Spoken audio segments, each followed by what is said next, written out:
जय श्री कृष्ण। त्रिनेत्र ज्योतिष में आज आपका बहुत बहुत स्वागत है। चर्चा कर रहे थे हम लोग शनि के गोचर के बारे में। शनि मीन राशि में प्रवेश कर चुके हैं 29 मार्च 2025 को, और शनि यहाँ पर 2.5 वर्ष तक रहने वाले हैं। बीच में वक्री भी होंगे, मार्गी भी होंगे। मीन राशि यानी काल पुरुष की द्वादश राशि, और आज की चर्चा का विषय है वृश्चिक राशि का, वृश्चिक लग्न का। वृश्चिक लग्न यानी काल पुरुष की अष्टम राशि। अब इसका प्रभाव, इस गोचर का प्रभाव वृश्चिक लग्न वालों पर क्या होने वाला है, यह समझने की कोशिश करते हैं। मैं ये कहना चाहूँगा कि यह गोचर वृश्चिक लग्न वालों के लिए बहुत ही सुखद रहने वाला है। ज़्यादातर आपको खुशियाँ प्राप्त होंगी। कुछ विषय में आपको ख्याल रखना पड़ेगा। अब समझते हैं कि शनि के बारे में, कि शनि के बारे में मैंने बहुत कुछ कहा है, परंतु आप यह भी समझ लीजिए कि शनि में बहुत सारी अच्छाइयाँ भी है। शनि धीमे चलते हैं, लॉन्ग टर्म प्लानिंग करते हैं, आपको क्लैरिटी देते हैं। जहाँ पर होते हैं उस भाव के अनुसार आपको क्लैरिटी भी मिलती है। परंतु शनि दुख के कारक भी है, तो उनको उसका फल भी करना होता है। अब वृश्चिक लग्न वालों के लिए शनि तृतीयेश है, यानी पराक्रम भाव के स्वामी है, और चतुर्थेश में यानी सुख भाव के स्वामी भी है। अब क्या हुआ पिछले 2.5 वर्षों में? 2.5 वर्षों में गोचर में शनि आए हुए थे कुंभ राशि में, यानी वृश्चिक वालों के चतुर्थ भाव में, और ये समय को ढाइया कहते हैं। यह कष्टकारी समय रहा होगा। इसमें आपको बहुत नुकसान भी झेलने पड़े होंगे, तकलीफ़ें झेलनी पड़ी होगी, आपके कर्म भी प्रभावित हुए होंगे, और वह समय अब समाप्त हो चुका है। अब शनिदेव आ गए हैं पंचम भाव में। पंचम भाव यानी आपके संतान का भाव, आपके प्रेम का भाव, आपके विद्या का भाव, स्टॉक मार्केट का भाव भी पंचम भाव है। और शनि क्या करते हैं? शनि लॉन्ग टर्म कार्य करते हैं, क्लैरिटी देते हैं। तो यहाँ पर आपको इन बातों में क्लैरिटी आएगी जो इस भाव के कार्यकर्ता हैं। आपको विद्या प्राप्त हो सकती है, आपकी विद्या में वृद्धि होगी, आपके संतान का भला होगा, उनके विद्या में भी वृद्धि होगी, और ये स्टॉक मार्केट में भी आप अच्छा काम कर सकते हैं। परंतु अगर आप शॉर्टकट करेंगे तो ये नहीं होगा, क्योंकि शनि को शॉर्टकट पसंद नहीं है। शॉर्टकट पसंद है राहु को, और राहु देव अभी शनिदेव के साथ में है मीन राशि में, और वे जा रहे हैं कुंभ में अगले महीने, यानी मई महीना में 18 तारीख को। तो ये कुछ समय जो शनिदेव और राहुदेव साथ में रहेंगे, जिसे श्रापित दोष कहते हैं, ये समय को गुजर जाने दीजिए। उसके बाद देखिए आपके जीवन में किस तरह से तरक्की होती है। आपका पंचम भाव विकसित होगा, और पंचम भाव यानी लक्ष्मी स्थान, यहाँ पर शनि की वृद्धि होती है, और यहाँ पर ये बृहस्पति का भाव भी है, तो इस भाव की वृद्धि भी होगी। यानी पूर्णतया ये अच्छा समय कह सकते हैं। आपको बहुत कुछ प्राप्त होगा, नाम यश भी मिलेगा, ऐसी आप उम्मीद कर सकते हैं। वैसे आपकी पूरी कुंडली को देखना पड़ेगा, तब जाके फलित कर सकते हैं। परंतु साधारणतः हम लोग समझ सकते हैं कि शनि के इस गोचर में क्या परिणाम आप प्राप्त कर सकते हैं। अब शनि की स्थिति तो बहुत अच्छी है, और इसमें आपकी तरक्की भी हो रही है, परंतु शनि की दृष्टियां कभी भी अच्छी नहीं होती है। शनि की दृष्टि अशुभ होती है। केवल जब वे अपने राशि को देखते हैं कुंभ और मकर में, तब ऐसा नहीं होता है, उस भाव की वृद्धि होती है। यहाँ पर शनिदेव पंचम भाव में बैठकर आपके सप्तम भाव में दृष्टि दे रहे हैं, यह अशुभ दृष्टि है, और आपको इस भाव से कुछ क्लैरिटी भी मिलेगी। सप्तम भाव यानी आपके पति या पत्नी का भाव, आपके पार्टनरशिप का भाव, डेली इनकम का भाव, तो यहाँ पर आपको क्लैरिटी मिलेगी आपको रिश्ते में रहना है या नहीं रहना है। और ये शुक्र देव की राशि है, वृषभ राशि, तो यहाँ पर शनि अच्छा ही फल करेंगे, उतना खराब नहीं करेंगे दृष्टिगत भी, क्योंकि मित्र की राशि है। आपको क्लैरिटी मिलेगी आपको क्या करना है, पार्टनरशिप में रहना है कि नहीं रहना है, क्योंकि आपका सप्तम भाव एक्टिव हो गया।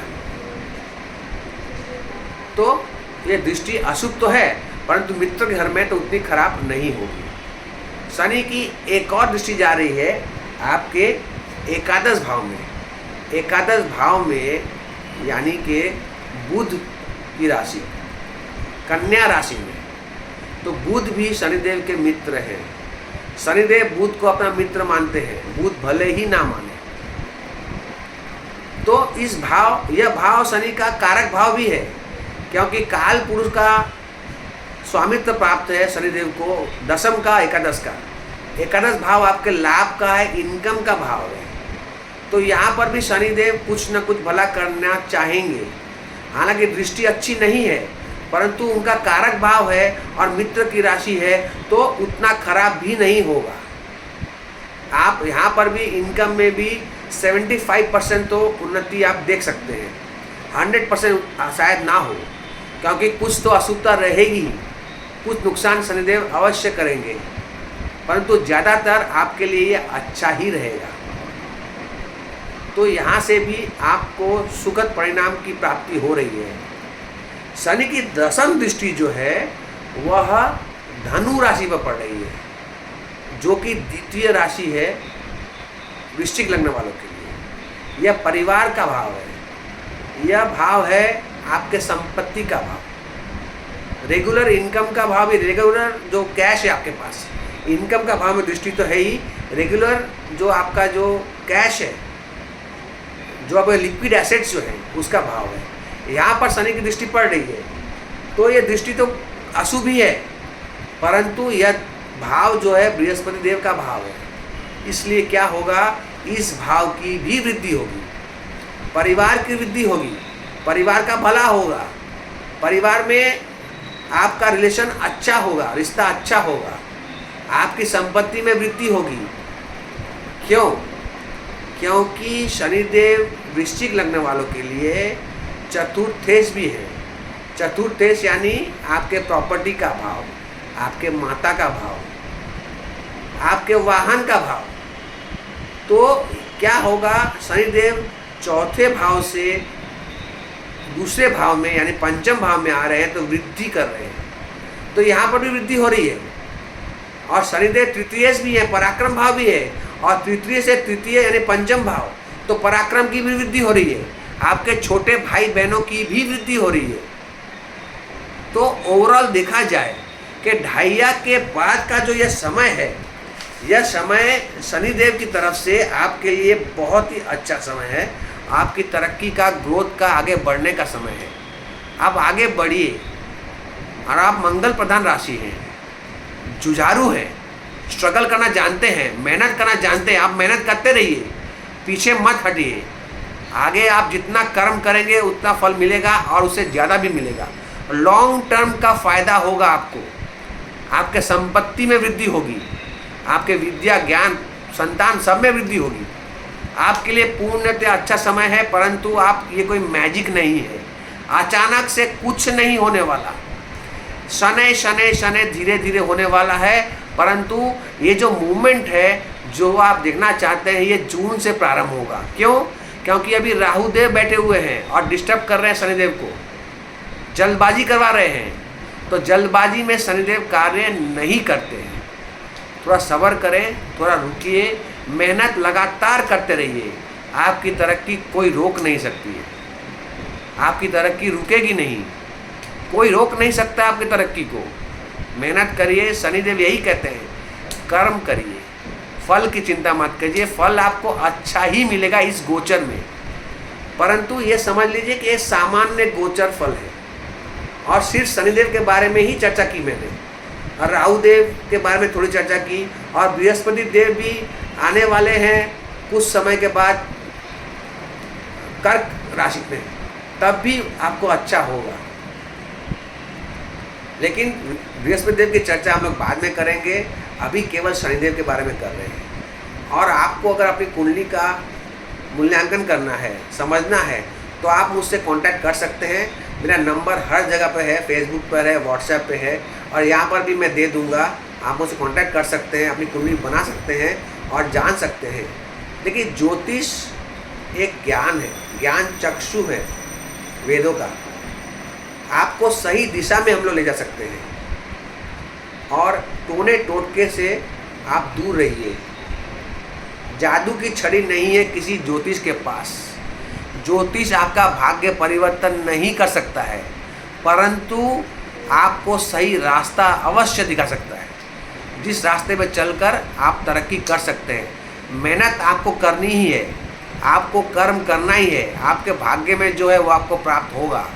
प्रारब्ध में आप क्या लेकर आए हैं और क्या कर्म कर रहे हैं, ये दोनों का मिला जुला फल आपको प्राप्त होता है।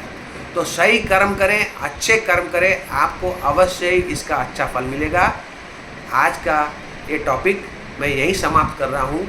चर्चा जारी रहेगी आगे की राशियों के बारे में। तब तक के लिए मुझे आज्ञा दीजिए। राधे राधे।